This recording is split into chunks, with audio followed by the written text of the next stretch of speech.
There are thousands of hackers who get up every morning with one goal in mind: to find a new vulnerability in a commonly installed software like Adobe, Microsoft Office, Chrome, QuickBooks. They want to gain access to millions of their users.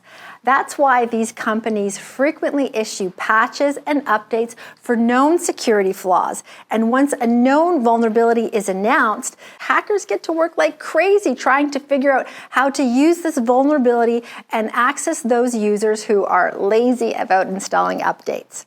That's why it's important to update installed software programs as soon as possible. Of course, if you're a client of ours, we're monitoring your network for these updates and installing them for you. But your home computers, your smartphone, and other devices that may not be under our protection will require you to be diligent about updates and patches. Have questions about cybersecurity or some other IT-related issues? Book a quick 10-minute call.